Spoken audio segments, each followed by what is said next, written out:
Alright, ku lunaku olw'Emmande munnamawulire wa CNN amanyikibwa nga Larry Madowo yali mu ggwanga Uganda.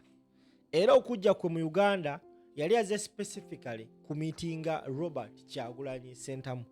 Larry Madowo ono akola ku mukutu ogwa CNN nga Africa's correspondent.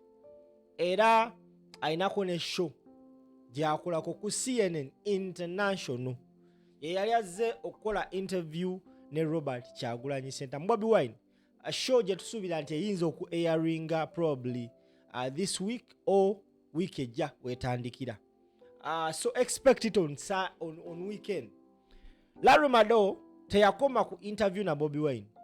Wabula yamugoberera ku rally zombiri ze yaliko mu Nakawa. Era Bobi Wine okumanyanga musajja mugezi akozesa buli opportunity gyafuna okulabisa Museveni. Kwolwo entambula ye yali yanjawulomu. Era okugenda kwe Nakawa kuva mu east ne west yakola enkola y'okulabisa because he knew nti the international cameras are watching. Ekintu kyazenga abagamba yafuna omukisa ndi ekintu kyabadde nga abagamba ng'agenza omumeetinga international communities. This time round CNN yaliwo kukicapturinga live, and of course I know everyone is anticipating to watch that show. Larry Madowo anytime agenda kubanga releasinga that video era nchiwa buli kyaliwo kyakwatibwa. Wobanga obadde weegendereza ku lunaku olw'Emmande Bobi Wine yali mu Nakawa waliwo bu mini edits obwafuluma nga mbutuufu engeri gye babweditinzeemu ya kikugu. Twalaba abasajja ba poliisi nga basise omwana ku mmotoka waggulu ne bamulinnya ku mutwe ne bamusamba mu mutwe kate bamwasa omutwe. On that same day, on that same very day, twalaba amagye nga mangi nnyo ku rawundi y'ekisaasi, amagye oba oli awo agaba gateetaagisa. And of course, all this was captured on camera. Even Bobi Wine yakozesa omukisa on that day. Ku stage, n'atikka Larry Madowo Obubaka abuzzeeyo eri CNN erage ensi what exactly is happening in Uganda. Truth be told, Uganda ebadde tebagitaddeko nnyo focus. Media houses ez'enjawulo tebagitadde nnyo focus ku Uganda olw'ensonga nti amawulire mangi agabadde gagwawo. Tuba tukyali awo Tanzania, tuba tukyali awo ne wabawo amagye agawamba president. Kwegamba ate CNN ekola ku nsi yonna yonna. It just needs a major breaking news. Now, if Larry Madowo came to Uganda, I also don't know oba akyali mu Uganda. And if you saw what happened yesterday mu Fort Portal, never underestimate Kyagulanyi Ssentamu. Katika tulabe kino. You have been following the campaigns in Uganda. You have been following the brutality in Uganda. You have been following the cold-blooded murder of innocent citizens. People shot with live bullets on political rallies and killed. People, citizens, innocent citizens, run over by military trucks and killed. You have been following. I'm calling upon you not to be silent in the face of these atrocities. Please don't wait for people to be massacred and then you rise up and condemn the massacres. You saw the 18th and 19th of November 2020 when Museveni killed hundreds of people and then you condemned later. You saw the massacre in Tanzania and then you condemned later. We know that Museveni and the Ugandan security forces are provoking the people so that people can get angry and retaliate with rocks so that they can get justification to brutalize them, to kill them. To you, the international community, to the East African community, to the African Union, to the United Nations, we call upon you to raise your voices and reign over General Museveni, the drug dictator, before it is too late.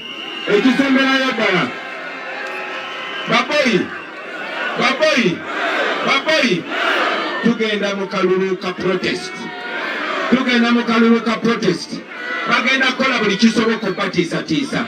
Bagenda kola buli kisoboka okumakinga sure munyalika.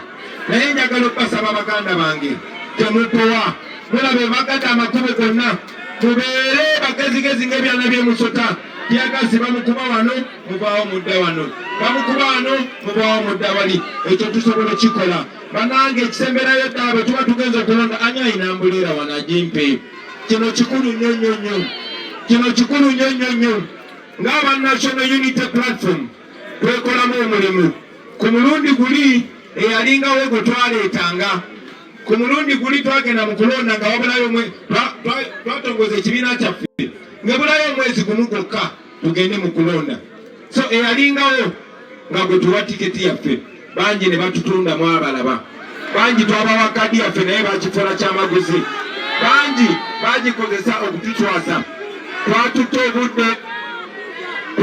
obudde ne twetegereza nze kenyini nabagamba nga tebanagaba kadi kyakakiiko nja kubanga tunuulidde era kadi zaffe bwe zafuluma bangi kumwe mwasooka kwekanga nti engono tebamwadde kadi ng'ate aseka bulungi naye bwe maama lwekwetegereza namwe kenyini mwalaba kyakakiiko kaffe kaali katuufu okutuwa bye batuwa basebo ne banyabo kino kibagambe nga musirise basebo ne banyabo bangi nnyo bagenda kujja bangi bagenda kuba posita nga zifaananira ddala ng'eyange abalala bagenda kusaako n'ebifaananyi abalala balina n'eziselefi ze beekubisa bangi bagenda kugamba nze nange nkola ng'owanumpu abalala bagenda kujja bagambe nze ndikyaliwa Kyagulanyi yesu abamu mbamanyi naye omutuufu yagenda okubanga kutte fulaaga eno basebo ne banyabo ndi wano kuba nze ngenda okulembera ttiimu eno ebiseera bingi bangi nnyo bajja ne mubalonda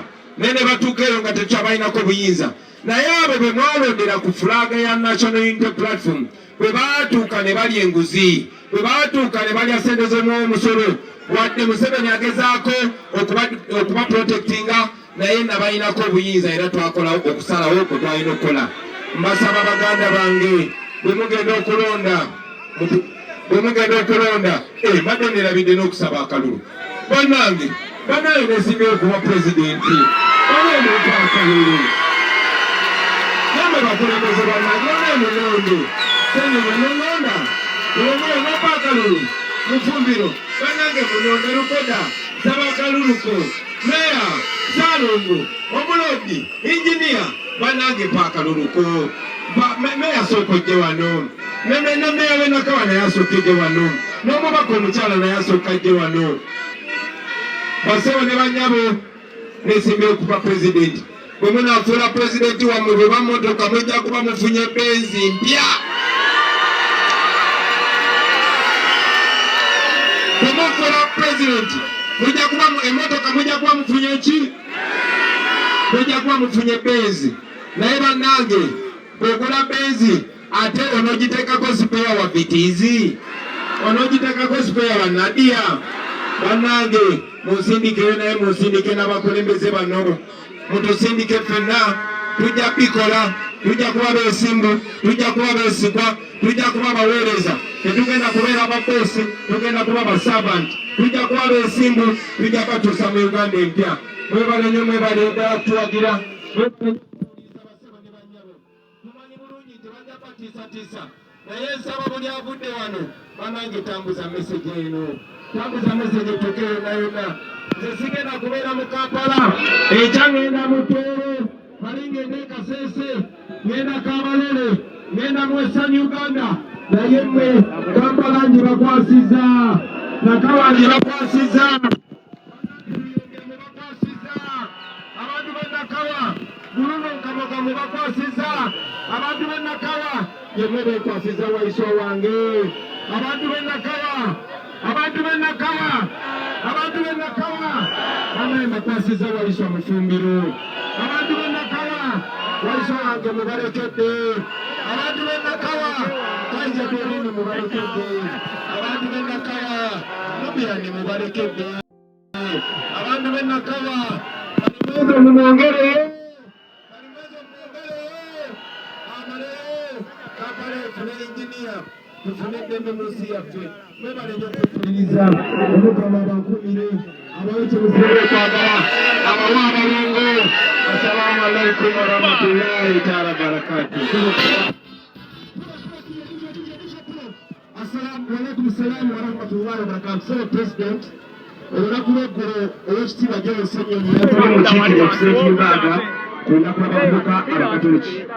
Abavubuka abakusiima kyebakoleki baatule omulengo abeekya oba weete ennamba n'ebintu bingi byakulaza ebintu.